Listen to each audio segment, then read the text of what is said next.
పాలకుల నిర్లక్ష్యం అయితే ఏంటి, పాలకుల యొక్క ప్రపంచ బ్యాంకుకి దాసోహం అనేటటువంటి విధానాలు అయితే ఏంటివి, వీటన్నిటితోని సింగరేణిలో ఉన్నటువంటి కార్మికుల సంఖ్యను తగ్గించుకుంటూ రావడం జరిగింది. సరే, కొత్త కొత్త మెషిన్లు వచ్చినాయి, వాటిని వాడాల్సిందే, బొగ్గును తీసుకోవాల్సిందే, అందులో తప్పులేదు. కానీ మన దగ్గర ఉన్నటువంటి భూమి యొక్క సందర్భాన్ని, దాని పరిస్థితిని, దాని జాగ్రఫీని అర్థం చేసుకుంటే తెలంగాణ ప్రాంతంలో ఓపెన్ కాస్ట్లతో ఎంత బొగ్గు తీయొచ్చో అండర్ గ్రౌండ్లో కూడా అంతకంటే ఎక్కువ తీయొచ్చు అనేటటువంటి విషయం మనం చేసినటువంటి పరిశీలన ద్వారా, గత అనుభవాల ద్వారా కూడా మనకు తెలుస్తూ ఉన్నది. ఇవాళ హెచ్ఎంఎస్ కానీ తెలంగాణ రక్షణ సేన కానీ కోరుకునేది ఒకటే, ఒక పక్క ఓపెన్ కాస్ట్లో ఉంటూ మనం మార్కెట్లో కాంపిటీషన్ ఇస్తూ సంస్థకు కావాల్సినటువంటి బొగ్గును ఉత్పత్తి చేస్తూనే అండర్ గ్రౌండ్ మైన్స్ని కూడా అంతే సరిసమానంగా నడపాలి. దానితోని అనేక మంది తెలంగాణ యువతీ యువకులకు ఉద్యోగం ఇచ్చేటటువంటి ఆస్కారం ఉంటుంది. కాబట్టి అండర్ గ్రౌండ్ మైన్స్ని కూడా మనం కొత్త కొత్త వాటిని ఐడెంటిఫై చేసుకోవడం, వాటిని ఓపెన్ చేసుకోవడం అనేటటువంటిది ప్రధాన బాధ్యతగా పెట్టుకోవాలి. మరి అలా టీఆర్ఎస్ పార్టీ పెట్టినాం కాబట్టి మా బొగ్గుబాయిలో దిగుతున్నటువంటి గని కార్మికుల యొక్క ఆశీర్వాదం కోసమే ఈ బొగ్గుబాయి యాత్రను కూడా చేపట్టడం జరిగింది. బొగ్గుబాయికి సంబంధించి మరి తెలంగాణ ఉద్యమ సందర్భంలో కూడా మనం చెప్పుకునే వాళ్ళం చాలా బాధతోని, దుఃఖంతోని. మన తెలంగాణ బతికేంద్ర అంటే దుబాయి, బొంబాయి, బొగ్గుబాయి అని చెప్పుకునేటోళ్ళు. తెలంగాణ వచ్చిన తర్వాత మరి ఆ కార్మికుల పరిస్థితి ఏమన్నా మారిందా అంటే ఇప్పుడే మేము కాశీపేట మైన్కి పోయి వచ్చినాం.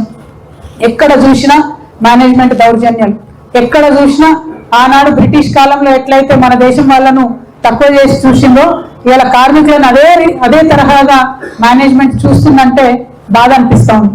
కనీస మానవ హక్కుల పరిరక్షణ లేకుండా, చిన్న చిన్న సౌకర్యాలు కల్పించకుండా, ఆఖరికి మంచినీటి సౌకర్యాన్ని కూడా కల్పించకుండా మరి అత్యంత కర్కశంగా మేనేజ్మెంట్ వ్యవహారం చేస్తున్నది. అక్కడ వచ్చినటువంటి ప్రతి ఒక్క కార్మికుడు కూడా ఒకటే మాట చెప్పుకొస్తున్నాడు, మాకొక రూలు, ఆఫీసర్లకు ఒక రూలు, మాకొక న్యాయం, ఆఫీసర్లకు ఒక న్యాయం. పని గంటల మీద కానీ దేని మీద కానీ కనీసం నియంత్రణ లేకపోవడం. ఏమన్నా అంటే నువ్వు నేను చెప్పిన పని చేస్తావా సస్తావా, లేకపోతే నీకు ఇలా అటెండెన్స్ అనే కాడికి వచ్చినటువంటి పరిస్థితి. ఏమన్నా ఇంకొంచెం గట్టిగా బలంగా మాట్లాడితే షిఫ్ట్ మార్చుడు, ఇంకా ఎక్కువ మాట్లాడితే సస్పెండ్ చేసుడు. ఇవాళ కూడా మేము పోయిన మైన్ కాడ ప్రతి శనివారం వస్తుందంటే ఉద్యోగాల జాతరను ఇంకోటో ఉండాల్సినటువంటి సింగరేణిలో ఇవాళ ఎంతమందిని తీసేస్తున్నాం, ఇవాళ ఎంతమందిని షిఫ్ట్ చేంజ్ చేస్తున్నాం, ఇవాళ ఎంతమందిని సస్పెండ్ చేస్తున్నాం అనే కాడికి మేనేజ్మెంట్ ధైర్యానికి వచ్చిందంటే డెఫినెట్ గా ఇది ప్రభుత్వం ఇచ్చినటువంటి అలసత్వమే. నేను కాంగ్రెస్ ప్రభుత్వానికి హెచ్చరిక చేస్తా ఉన్నా, ప్రభుత్వం మీరు జోక్యం చేసుకొని సింగరేణి సంస్థలో ఉన్నటువంటి డబ్బును దోచుకుంటున్నారు, సింగరేణికి బకాయి పెడుతున్నారు, కానీ సింగరేణి కార్మికుల యొక్క రక్షణ విషయంలో మాత్రం మీరు కంప్లీట్ గా ఇగ్నోర్ చేస్తున్నారు. నిన్నటి దాకా ఇక్కడ బట్టి గారు వచ్చిపోయింది, ఆయననే పవర్ మంత్రి, ఆయననే గనుల శాఖ మంత్రి కూడా ఉన్నట్టున్నారు. సింగరేణి అంతా మాత్రం ఆయన కనుసన్నలనే నడుస్తా ఉన్నది. మరి వచ్చినటువంటి మనిషి ఒక్కసారన్నా కార్మికులతోని మీకు ఇబ్బందులు ఎట్లున్నాయి, మీకు ఏమైనా ప్రాబ్లమ్స్ ఉన్నాయా, మరి మేనేజ్మెంట్కి నేను ఏమైనా చెప్పాలనా అని అడిగినటువంటి విషయం లేదు. ఆ మ్యాన్ రైడింగ్ మెషిన్ అని ఒకటి ఉంటుంది, అది లోపలికి 3 కిలోమీటర్లు మైన్ల కార్మికులు తీసుకుపోయే మెషిన్.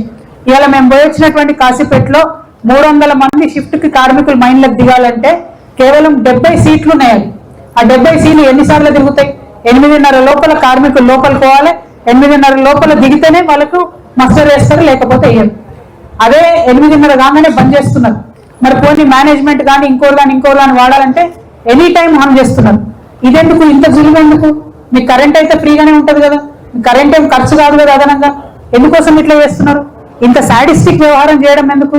మీరు ఎక్కడన్నా చూడండి, వేరే దేశాలలో, అది పోలాండ్ కావచ్చు, చైనా కావచ్చు, ఆస్ట్రేలియా కావచ్చు, మీరు ఎక్కడ చూసినా కూడా కార్మికులు బాగుండాలి, కార్మికుల యొక్క హక్కులు పరిరక్షించాలనే ఉద్దేశంతో యాజమాన్యాలు పనిచేస్తాయి తప్పితే ఇంకోటి కాదు. సరైనటువంటి పని చేసేటటువంటి వాతావరణం ఉంటే మా తెలంగాణ బిడ్డలు, మా సింగరేణి బిడ్డలు భూములకెళ్ళి బొగ్గు కాదు బంగారం తీసుకొని బయటకు వస్తారు. మరి అంత కష్టపడే తత్వం ఉన్నటువంటి ఆ బిడ్డల్ని ఇట్లా మేనేజ్మెంట్ హింస పెట్టడం అన్నది కరెక్ట్ కాదు. హెచ్ఎంఎస్ నుండి రియాజ్ అన్న తరఫున నేను రియాజ్ అన్న కలిసి ప్రతి మైన్ లో కూడా, ప్రతి గనిలో కూడా మేము మిమ్మల్ని నోటీస్ చేస్తూ ఉంటాం. మేము కూడా అధికారంలోకి వచ్చే రోజులు వస్తాయి. ఆఫీసర్లు కనుక కార్మికులు ఇట్లానే వేధింపులు కొనసాగిస్తే ఫ్యూచర్ లో కూడా మరి మంచి పరిస్థితులు ఉండవనే విషయాన్ని దయచేసి గమనంలోకి పెట్టుకోవాలి. ఎందుకంటే బొగ్గు తీయాలి కరెక్టే, కానీ దానికి ఏదో బాండెడ్ లేబర్ లాగా, వెట్టి చాకిరీ లాగా మీరు ఇట్లా చేయడం అన్నది కరెక్ట్ కాదు. భద్రత ఉండాలి వర్క్కి, ఆ భద్రత కల్పించే బాధ్యత కూడా ఇవాళ అధికారంలో ఉన్న పెద్దలు తీసుకోవాలని చెప్పి నేను డిమాండ్ చేస్తా ఉన్నాను. అట్లనే గుజరాత్ లో మన ఒక కంప్లీట్ గా ఒక కార్పొరేషన్ ఉంటుంది. గుజరాత్ నేల మీద పుట్టినటువంటి ఉన్నటువంటి ఆ భూమాత మనకి ఇచ్చినటువంటి అన్ని రకాల ఖనిజాలను కూడా గుజరాత్ మినరల్ డెవలప్మెంట్ కార్పొరేషన్ అని ఒక కార్పొరేషన్ పెట్టి దాని నుండి మాత్రమే వేరే వాళ్ళకి ఇస్తారు. మరి మన తెలంగాణలో కూడా కాంగ్రెస్ ప్రభుత్వాన్ని నేను డిమాండ్ చేస్తా ఉన్నా, మీరు అట్లాంటి ఒక కార్పొరేషన్ పెట్టండి. ఎందుకంటే మన బొగ్గు మీద ఇంకెవరో పెత్తనం ఉంటాను, మన బొగ్గు మీద కేంద్ర ప్రభుత్వం యొక్క ఆధిపత్యం ఉంటాను. మీరు దాన్ని తొలగించే విధంగా ప్రయత్నం చేయాలి. రేపటి నాడు మీ అందరి దయ వల్ల తెలంగాణ రక్షణ సేన అధికారంలోకి వస్తే ఖచ్చితంగా ఒకటి కంప్లీట్ గా తెలంగాణలో ఉన్న మైన్స్ అండ్ మినరల్స్ అన్ని కలిపి ఒక కార్పొరేషన్ పెడతాం. కేవలం తెలంగాణ బిడ్డలకు మాత్రమే హక్కు ఉండే విధంగా ప్రయత్నం చేస్తాం.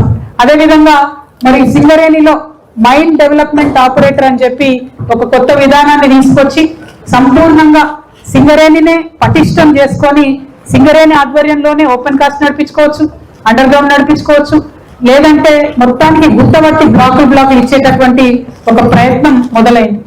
తెలంగాణ రక్షణ సేన కానీ హెచ్ఎంఎస్ కానీ సంపూర్ణంగా అసలు ఎండిఓ సిస్టమ్ ఉండకూడదు అని చెప్పి మేము కోరుతా ఉన్నాం. ఎండిఓ సిస్టాన్ని రద్దు చేయాలి. మొత్తానికే మనకు ఈ నేల తల్లి మనకు బొగ్గునిస్తే ఆనాడు మన నిజాం రాజు ఒక గొప్ప పని చేసిపోయాడు. ఏం చేసిండంటే ఆయన సింగరేణి కార్పొరేషన్ కు నిజాం గవర్నమెంట్ కు మధ్యలో ఒక అగ్రిమెంట్ చేసి సంపూర్ణంగా గోదావరి పరివాహక ప్రాంతంలో ఉన్న బొగ్గుని మొత్తాన్ని కూడా సింగరేణికి కంప్లీట్ గా ఆయన రాసిచ్చిండు. ఇంకో కంపెనీ రాదు, మొత్తానికి మొత్తం ఇక్కడ బొగ్గు సింగరేణి నుంచే చేయాలని రాసిచ్చిండు. దానికి నష్టం ఎట్లా జరిగింది మీ అందరికి గుర్తుంటది. కాంగ్రెస్ పార్టీ బొగ్గు స్కామ్ చేసింది 2012లో. ఆ బొగ్గు స్కామ్ చేసినటువంటి సందర్భంలో మన సింగరేణిలో ఉన్నటువంటి 1-2 బ్లాక్ల మీద కూడా ఆనాటి కాంగ్రెస్ పార్టీ ఆ బొగ్గు బ్లాక్లను విక్రయించేటటువంటి ప్రయత్నం చేసింది. ఆ తర్వాత 2 ఏళ్లకే బీజేపీ అధికారంలోకి వచ్చింది. బొగ్గు స్కామ్ బయటకు తీసి దేశంలో ఉన్నటువంటి 250 బొగ్గు గనులన్నింటినీ కూడా మేము జాతీయం చేస్తున్నామని చెప్పేటటువంటి క్రమంలో కాంగ్రెస్ అవినీతితోని అవకాశం అందిపుచ్చుకొని మన తెలంగాణలో ఉన్నటువంటి బొగ్గు బ్లాక్లను కూడా కంప్లీట్ గా బీజేపీ ఇలా నేషనలైజ్ చేసింది. దానివల్ల ఏం జరిగింది, ఇలా మన కొత్తగూడెంలో, మన ఖమ్మంలో, మన సత్తుపల్లిలో ఉన్న కోల్ మైన్లు ఆక్షన్స్ పోతే సింగరేణి కూడా ఎవడో బయటోడో చేసినట్టు టెండర్ వేసుకొని ఆ బొగ్గు బ్లాకులను తీసుకునే పరిస్థితి వచ్చింది. దాన్ని మనకు తీవ్రమైన నష్టం జరుగుతుంది. సింగరేణి సంస్థలో కోల్ ప్రొడక్షన్ తగ్గుతుందని చెప్తున్నారు. ఎందుకు తగ్గుతుంది? కార్మికులు పనిచేయలేక కాదు, కోల్ బ్లాక్స్ లేక తగ్గుతుంది. ఇవాళ బీజేపీ కిషన్ రెడ్డి గారు నేను డిమాండ్ చేస్తా ఉన్నా, మీరు నిజంగా తెలంగాణ భూమిపుత్రుడైతే ఖచ్చితంగా మన గోదావరి వ్యాలీలో ఉన్న అన్ని కోల్ బ్లాక్స్ కూడా మన తెలంగాణకే వచ్చేటట్టుగా, మీరే కేంద్రంలో బొగ్గు శాఖ మంత్రిగా ఉన్నారు కాబట్టి మన తెలంగాణకే వచ్చేటట్టుగా మీరు ప్రయత్నం చేయాలని చెప్పి నేను కిషన్ రెడ్డి గారిని డిమాండ్ చేస్తా ఉన్నా. ఆనాడు మన నిజాం రాజు రాసిచ్చిండు, దాన్ని మధ్యలో కాంగ్రెస్ వాళ్ళు అవినీతితో పొడగొట్టిండు, దాన్ని బీజేపీ వాళ్ళు వచ్చి స్టాంప్ వేసిండు. ఇవాళ మన బొగ్గు బ్లాకులు మనకు కావాలని చెప్పి నేను డిమాండ్ చేస్తున్నాను. ఈ మాట నేను ఇవాళ చెప్తలేను. 2014లో పార్లమెంటులో బొగ్గు బిల్లుకు అమెండ్మెంట్ తీసుకొచ్చి ఈ 250 కోల్ బ్లాకులు జాతీయం చేస్తున్నామన్నప్పుడే నేను చెప్పిన, మా దగ్గర ఉన్నటువంటి బొగ్గు బ్లాకులు మా సింగరేణికే ఇవ్వండి అని కూడా ఆనాడే 2014లో చెప్పిన. ఇలా 2026లో కూడా అదే మాట్లాడుతున్నా. నేను చచ్చిపోయిన దాకా కూడా ఈ నేల తల్లి బొగ్గు మన బిడ్డలకే రావాలనే మాట నేను మాట్లాడతా. కాబట్టి కిషన్ రెడ్డి గారు తప్పకుండా మంత్రిగా ఉన్నారు కాబట్టి ఆ ప్రయత్నం చేయాలని ఒక డిమాండ్ చేస్తున్నా. రెండవది, మన కార్మికులకు సంబంధించి ఐటీ ఎగ్జామ్షన్ ఇవ్వాలని అనేక మార్లు నేను పార్లమెంట్ లో కూడా అడిగిన, అది మీరు ఇవ్వలేదు. కానీ ఇప్పుడు ఐటీ పర్క్స్ మీద కూడా ఐటీ వేయడంతో సగం జీతం పోతున్న పరిస్థితి వస్తున్నది. మిమ్మల్ని నేను డిమాండ్ చేస్తున్నా, ఖచ్చితంగా పర్క్స్ మీద ఐటీ మీరు తీసేయాలి. వారి స్టేట్మెంట్ చూసినా నేను కిషన్ రెడ్డి గారిని ఏమంటాడంటే, మేము అధికారంలోకి వస్తే, ఆయన అయితే రాష్ట్రంలో వచ్చేది లేదు, బీజేపీ అధికారంలోకి వస్తే అంటాడు. ఇక్కడ యూనియన్ కూడా అలా గెలవలేదు, అటువంటి పరిస్థితి లేదు. అధికారంలోకి వస్తే పర్క్స్ మీద తీసేస్తాడట ఐటీ, అధికారంలోకి రాకపోతే తీయడన్నట్టు. అంటే భారతీయ జనతా పార్టీ యొక్క నైజం ఏందన్నది ఒక్కసారి తెలంగాణ బిడ్డలందరూ కూడా అర్థం చేసుకోవాలి. కానీ అటువంటి భారతీయ జనతా పార్టీ మెడల్ వంచాలంటే అది కేవలం హెచ్ఎంఎస్ తోని టిఆర్ఎస్ తోనే సాధ్యమవుతుందని కూడా మేము ఈ సందర్భంగా తెలియజేస్తూ మేము కార్మికులకు మాట ఇస్తా ఉన్నాం. ఐటీ పర్క్స్ మీద వచ్చే ఐటీని రద్దు చేయడానికి శాయశక్తుల మేము ప్రయత్నం చేయడం జరుగుతుంది. అట్లానే మన లేబర్ కోడ్ ఏదైతే సెంట్రల్ గవర్నమెంట్ తీసుకొచ్చిందో 27 లేబర్ చట్టాలను కుదించి 4 లేబర్ కోడ్లు ఏదైతే తీసుకొచ్చిందో దాన్ని మేము తీవ్రంగా వ్యతిరేకిస్తా ఉన్నాం. మరి ఇక్కడ అమలు చేస్తామని కోల్ ఇండియా చెప్తా ఉన్నారు. ఆ లేబర్ కోడ్లు అమలైతే యూనియన్ ఉండదు. ఇప్పుడు ఉన్నటువంటి పని గంటల కన్నా ఇంకా దారుణమైనటువంటి పని పరిస్థితులు ఉంటాయి కాబట్టి వాటిని మేము వ్యతిరేకిస్తున్నాం. కాంగ్రెస్ పార్టీని డిమాండ్ చేస్తున్నాం, మీరు స్టేట్ గవర్నమెంట్ కాబట్టి అసెంబ్లీలో తీర్మానం చేయండి. కేంద్ర ప్రభుత్వం తీసుకొచ్చినటువంటి ఈ 4 లేబర్ కోడ్లని మేము మా రాష్ట్రంలో అమలు చేయబోమని చెప్పి మీరు తీర్మానం చేయాలని చెప్పి కాంగ్రెస్ పార్టీని నేను డిమాండ్ చేస్తా ఉన్నాను. ఇక బీజేపీకి సంబంధించి అనేకమైనటువంటి అంశాలు ఉన్నాయి. కిషన్ రెడ్డి గారు ఈ మధ్య టైంపాస్ లేఖలు రాస్తా ఉన్నారు. ఈయన కూడా పాపం గుంటనక్క గారి మాయలో పడ్డాడు. ఆయన గుంటనక్క సడన్ గా వచ్చి సింగరేణికి మేము ఇక్కడికి వస్తున్నామని తెలియగానే సడన్ గా ఆయన సింగరేణికి వచ్చిండు. మరి సింగరేణి విషయం ఏం చెప్పాలని అర్థం కాలేదు. ఏం చెప్తున్నాడు? 40 లక్షల బొగ్గు మాయమైందట, ఎడుకో వెళ్ళిపోయిందట, ఎవడో ఎత్తుకపోయిందట. కాబట్టి దానికి వెంటనే ఈయన గుంటనక్క లెటర్ రాయంగానే అడిగిన కిషన్ రెడ్డి గారు లేఖ రాసిండు. అది ఎక్కడ పోయిందో కనుక్కోండి అని రాష్ట్ర ప్రభుత్వం మీద లెక్క రాస్తున్నారు. నిజంగా హరీష్ రావు గారు అసలు బొగ్గు మీద సింగరేణి మీద ప్రేమ ఉందా, లేకపోతే సింగరేణి సంస్థను కూలగొట్టాలి, కొలాప్స్ చేయాలనుకుంటున్నా నాకు అర్థమవుతుంది. ఇది ఇప్పుడు జరిగింది కాదు. ఈ బొగ్గులో లేని ప్రొడక్షన్ ఉన్నట్టుగా చూపించే విషయం ఇప్పుడు జరిగింది కాదు. ఉమ్మడి ఆంధ్రప్రదేశ్ రాష్ట్రంలో ఉన్నప్పటి నుంచి కూడా ప్రతి సంవత్సరం, ఎందుకంటే సింగరేణి ఒక సంస్థగా నిలబడాలి, ఎంతో కొంత ఏందైనా గొంతు నొక్కుతున్నాను. సరిగా మైక్ సరిగా 2 పట్టుకోను ఒకటేనా? ఓకే. అంటే సింగరేణి సంస్థ బాగుండాలి అని చెప్పి అప్పులు పుట్టాలి, మార్కెట్ క్రెడిబిలిటీ ఉండాలని చిన్నగా స్టార్ట్ అయిన అడ్జస్ట్మెంట్ ఇప్పుడు పెద్దగా అయింది. అది అన్ని ప్రభుత్వాలు చేసుకుంటూ వచ్చినాయి. ఈ హరీష్ రావు గారికి మరి తెలుసో తెలియదో మరి ఎందుకు వచ్చిందో సింగరేణికి ఒకరి మీద పోటీ పడదామని వస్తే ఇట్లనే పరేషాన్ అవుతుంది. మరి ఆయన రాగానే ఆయన అన్న వచ్చిండు కాబట్టి కిషన్ రెడ్డి గారు ఉత్తరం రాసి వెంటనే స్పందించింది. నేను ఇవాళ కిషన్ రెడ్డి గారిని అడుగుతున్నా, మీకు అంత తీరికుంది కదా, మీరు బొగ్గు శాఖ మంత్రి కదా, అంత తీరికుంది, ఎంత తొందరగా ప్రతిస్పందించి మీరు ఆ బొగ్గు ఎక్కడుందో పట్టుకోమన్నారో అంతే తొందరగా ఐటీ మీద పర్క్స్ తీసేయండి, అంతే తొందరగా సింగరేణిలో లేబర్ కోడ్స్ అమలు చేయమని చెప్పండి. అవి చెప్పండి, ధైర్యం ఉంటే మీరు అంతే తొందరగా కోల్ బ్లాక్స్ అలకేట్ చేయండి తెలంగాణకు. మీరు సంతకం పెడితే అయిపోతుంది. మీరే బొగ్గు శాఖ మంత్రి. కిషన్ రెడ్డి గారిని ఛాలెంజ్ చేస్తా